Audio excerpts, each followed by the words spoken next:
Ə, Deməli uşaqlar biz dedik ki, proqram təminatı üç yerə bölünəcək. Sistem proqram təminatı, instrumental proqram təminatı, bir də tətbiqi proqram təminatı.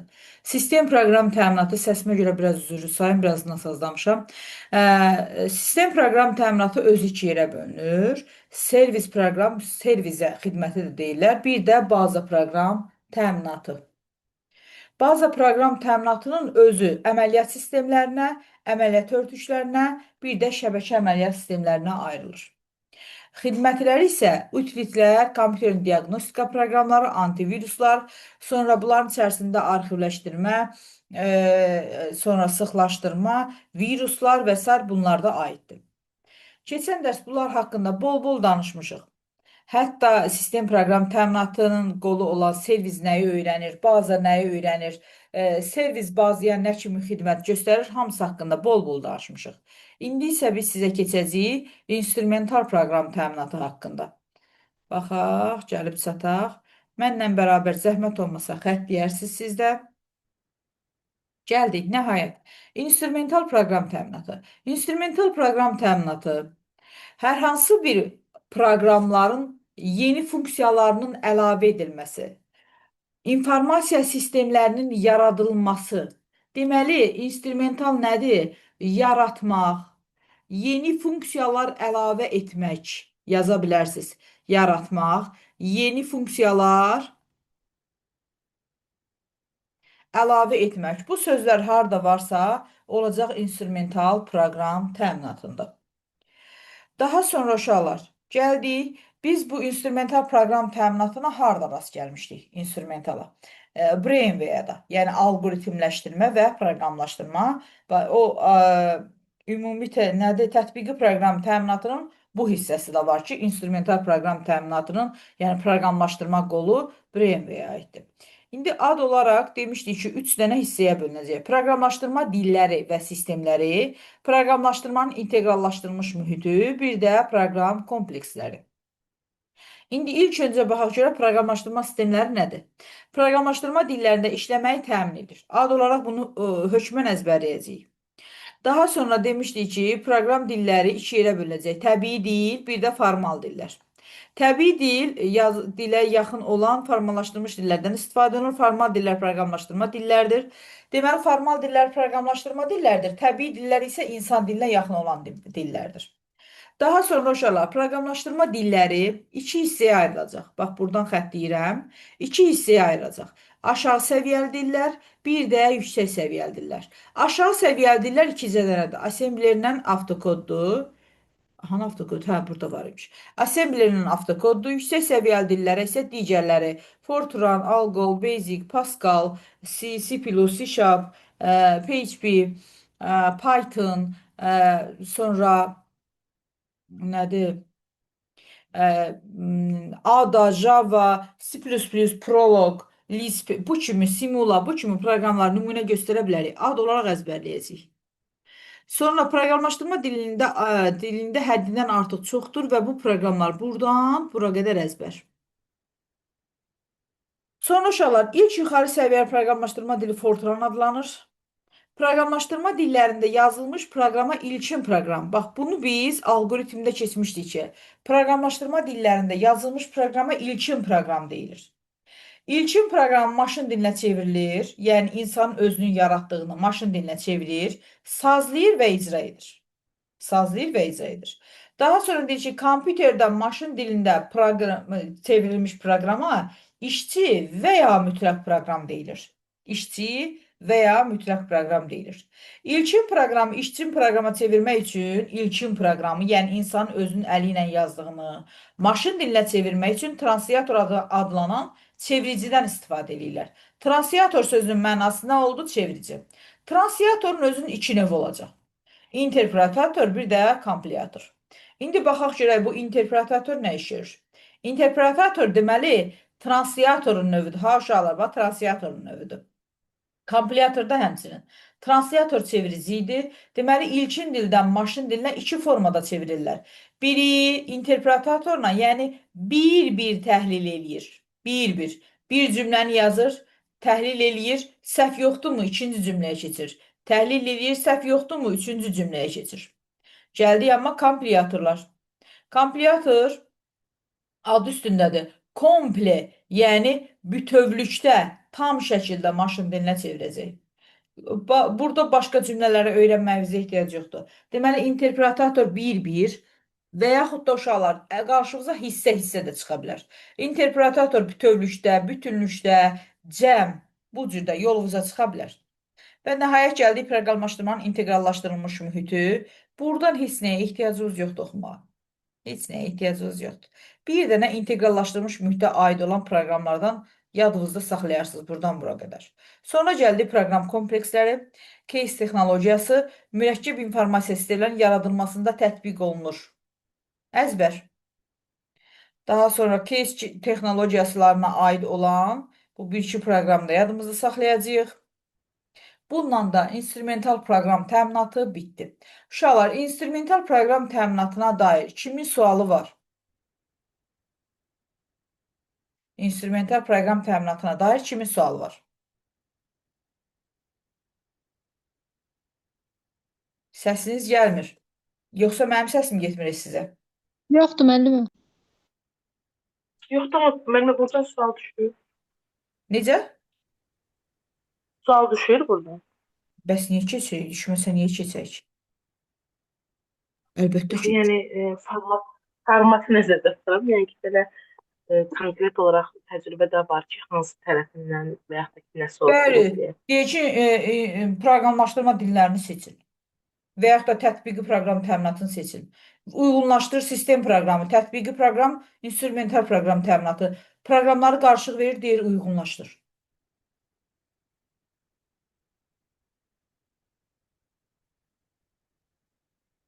Bir saniyə bir şey göstərəcəm sizə.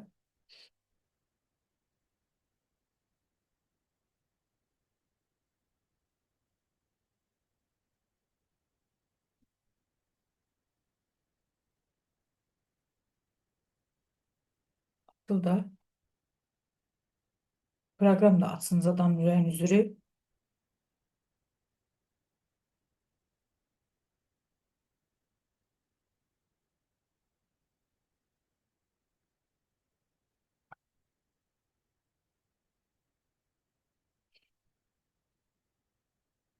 De.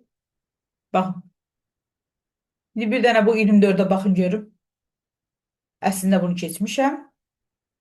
Əslində deyil, proqram təminatında keçmişəm. İndi bir dənə baxın görüm bunun cavabı nə olar?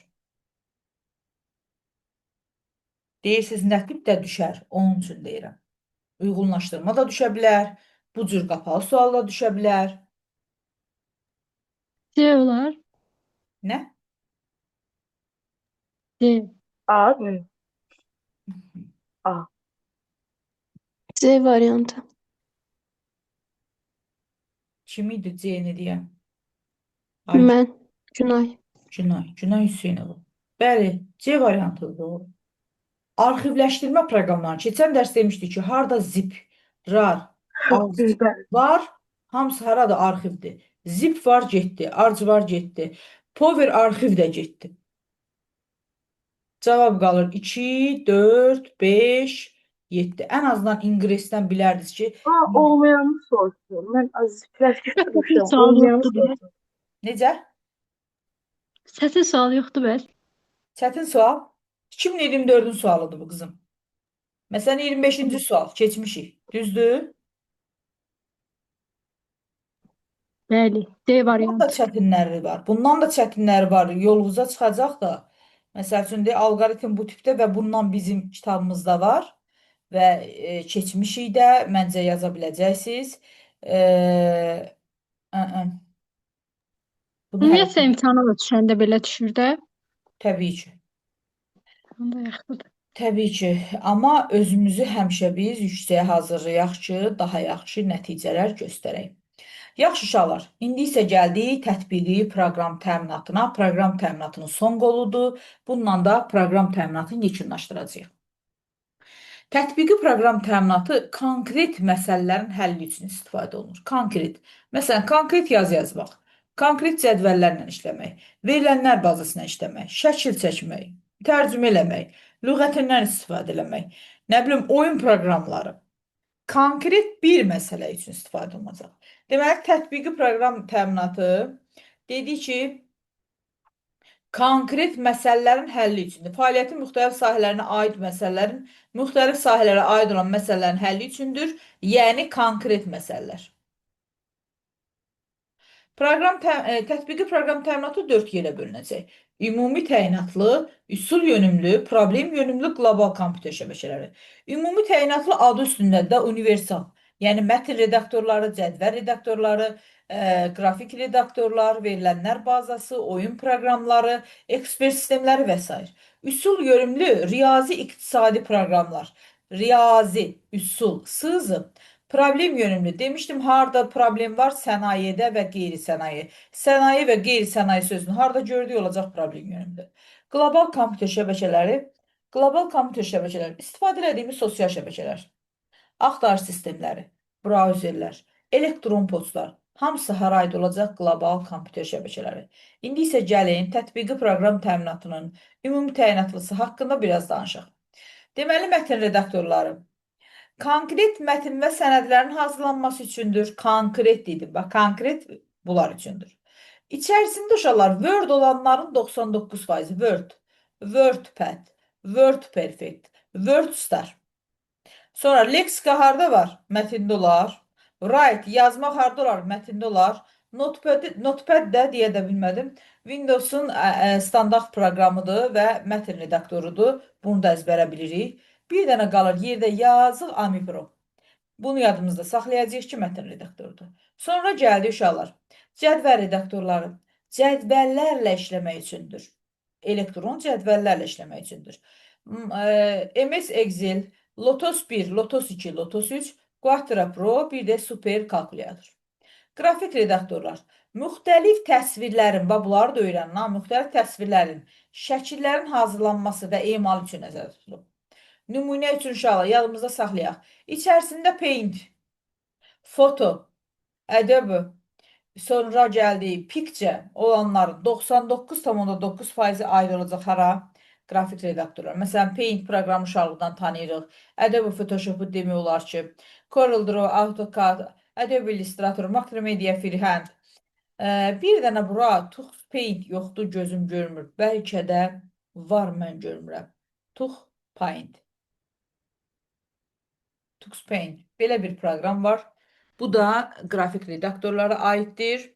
Digərləri isə burada yoxdur. İndi inşallah gələcəkdə qrafik redaktorlara ayrıca bir bölmə kimi keçəcəyik və bu proqramları öz növlərinə ayıracağıq. Amma hələ ki, cəm şəkildə əzbərləyin ki, o biri proqramı keçəndə çətinlik çəkməyəsiniz. Sonra gəldik nəşriyyat proqramlarına. Nəşriyyat sistemləri mətn və qrafik redaktorların imkanlarını özündə birləşdirir. Həqiqətən də qəzetdə nə var? Mətn də var, qrafika, şəkil də var. Kitablarda mətn də var, qrafika da var. Onun üçün də deyək ki, mətn və qrafik redaktorların imkanlarını özündə birləşdirir. PageMaker, Ventura Publisher, Quark Express. Ən azından bilirik ki, Publisher nədir? Çap etmək. Harda çap edirlər? Mətbuatda. Press nədir? Jurnalist. Harda olur? Mətbuatda. Ən azından belə məntiqlə. Demirəm ki, 100% o elə yadınızda saxlamalısınız. Amma yəni bu cür yadınızda saxlaya bilərsiniz. Sonra gəldi təqdim etmə proqramları. Yəni nümayiş proqramları. Müxtəlif təqdimatların, reklamların, slaydların yaradılması üçün nəzərdə tutulub. PowerPoint, MovieMaker, bir dənə də uşaqlar bura Impress yazın. Impress. Impress.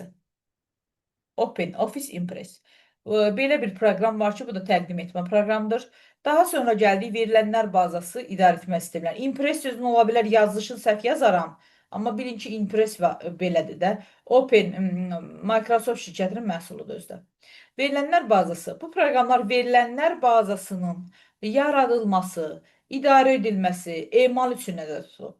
Uşaqlar, verilənlər bazasına, Access proqramına, verilənlər bazasına İnşallah ki, Office proqramlarının sonunda böyük yer ayıracağıq.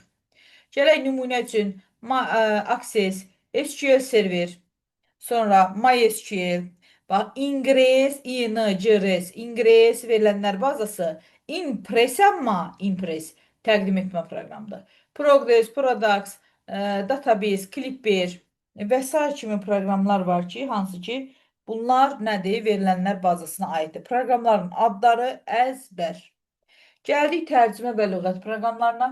Tərcümə və lüğət proqramlarını bir-birindən qarışdırmayaq deyə ayırmaq üçün ya lüğət əzbərləyin, tərcüməni ələyərsiniz, ya tərcüməni əzbərləyin, lüğət ələyərsiniz. Məsələn, Dilmanc, Prompt, Intelsoft, Sokrat, sonu t olanların 99% olacaq nə? Tərcümə proqramları. Sonra lüğət proqramlarına AB, Bilingual, Polyglot, Oxford Style, bir dənə də uşaqlar Cambridge yazın, əlavə edin. Can Bilgi. Cambridge sözün. Universitet adlarının hamısı hayra aid olacaq lüğətə. Universitet adlarının hamısı aid olacaq lüğətə. Və nəhayət gəldik mühasibat proqramlarına. Mühasibat proqramlarının nümunə üçün 1C, Smart, Uyum, bir dənə də bura Günəş əlavə edin. Bir dənə də Günəş əlavə edin. Oyun proqramları, istədiyiniz oyun proqramlarının hamısı aid olacaq. Tədris proqramları ad olaraq oxuyun. İxtisaslaşdırılmış paketlər ad olaraq oxuyun. İnteqrə olunmuş proqramlar ad olaraq oxuyun. Bir dənə də uşaqlar, ekspert sistemləri yadımızda saxlayaq ki, ekspert bütün bilikləri özündə cəmləşdirən adamlara deyirlər də. Deməli, nə olacaq? İstifadə olunan bütün məlumatları özündə cəmləşdirən biliklər bazası təşkil olunacaq. Daha sonra buradan da keçək, gəldik inteqrallaşdırılmış paketlər. İnteqrə edilmiş paketlər, məsələn, belə deyək də, bir paketin içərisində 5-6 proqram, məsələn, Office proqramları paketi və Office proqramları paketi. İçərisində Word-də var, Excel-də var, PowerPoint-də var, Outlook-da var, Access-də var, sonra Project-də var və s. və ilə axır. Paket olaraq, inteqrə olunmuş paket olaraq Office proqramlardır. Nümunə olaraq uşaqlar Framework, Start New Web, bir də Microsoft Office proqramı nümunə göstərə bilərik. İndi gəldik buradan. SharePoint nə işləyir? Share sözünün mənası nədir? Paylaşmaq, birlikdə istifadə eləmək. Bircə istifadə sözünü harada gördüksə Windows SharePoint-dədir. Project, proje harada olacaq? Layihələrin fərdi planlaşdırılması. Video, vizuallaşdırma. Vizuallaşdırma.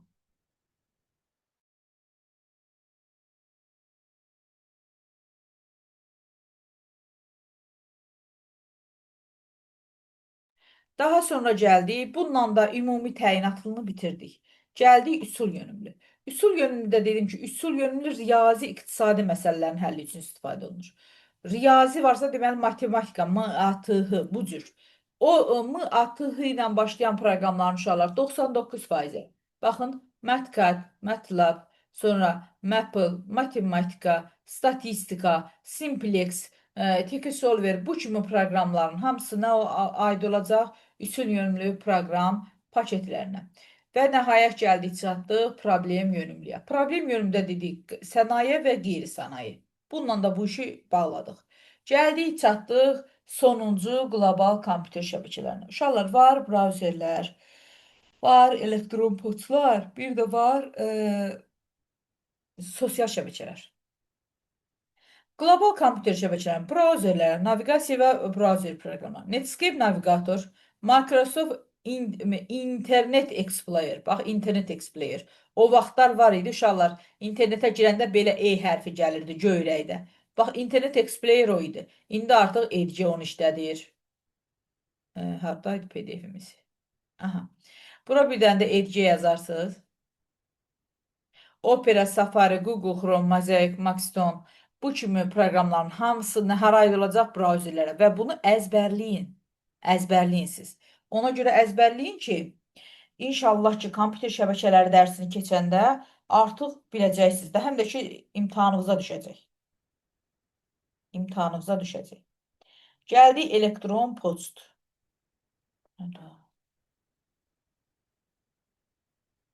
Bir saniyə. Aha, gəldik elektron poçt. Elektron poçt, Outlook-u hamımız əzbərə bilirik ki, Outlook elektron poçtdur. Amma Y-də oranı demək olar ki, çoxumuz bilmirik. Y-də oranda elektron, heç olmazsa bu cür yadınızda saxlayarsınız.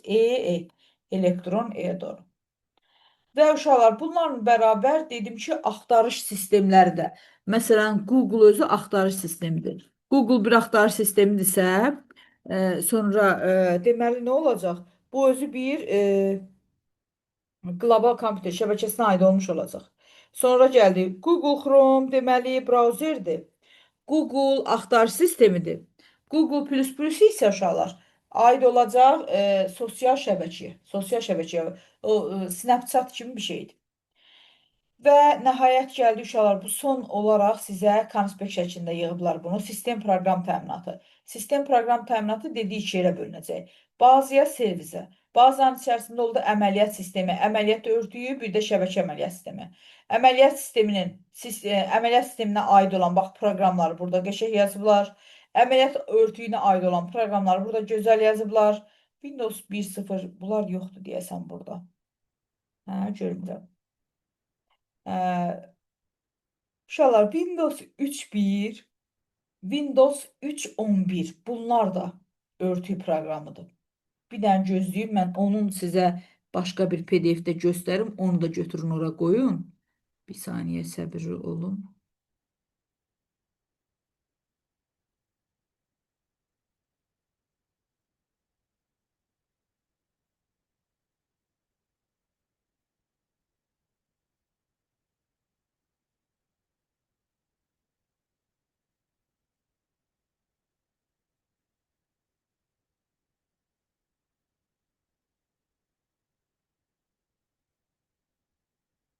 Bunların da cədvəlində verilməyib, amma belə verilməlidir o. Ola bilməz ki, o burada yer almasın.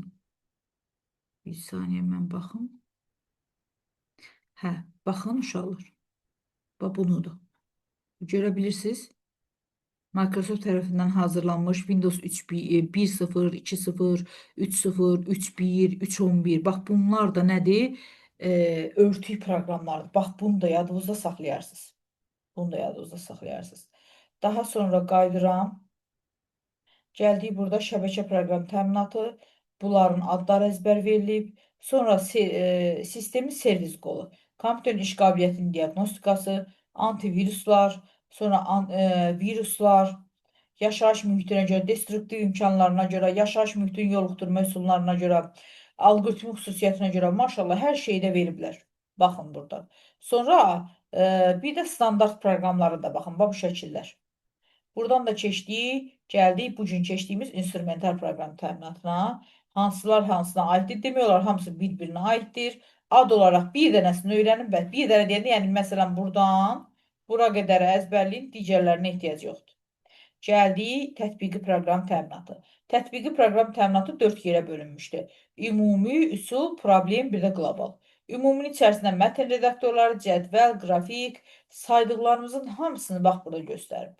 Sonra gəldik üsul yönümlüyə. Üsul yönümlüyə dedik ki, riyazi iqtisadi, matematika, MATLAB, MATLAB, Tiki-Solver, Maple, Simplex və s. statistika. Problem yönümlü qeyri sənaye və qeyri-sənaye. Qlobal kompüter şəbəkə, brauzerlərə dedik. Netscape navigator, Microsoft Internet Explorer, Mozilla Firefox, Opera, Safari, Google Chrome, Maxstone, 3W. Bununla bərabər uşaqlar bir dənə də LG yazdırdıq. EDC simgəsi baxın budur. Bax budur. Sonra elektron postlara YDOR ilə Outlook-u nümunəyə göstərdik. Bununla da uşaqlar tətbiqi proqram ümumiyyətlə proqram təminatını yekunlaşdırdıq. İnşallah ki, həftənin 4-cü günündə testlərinə də baxacağıq. Biraz sual cavab eləyəcəyik, bazar günündə imtahanına gedəcəksiniz. Tətbiqi proqram təminatından səhv eləmirəmsə 138 dənə testi, hamısı evə işləməyə. Səhv eləmirəmsə 138 dənə test olmalıdır, hamısı işləməyə. Müəllimə, bir dəqiqə üzr istəyirəm, bir söz soruşum. Bazar günü olan testlərdə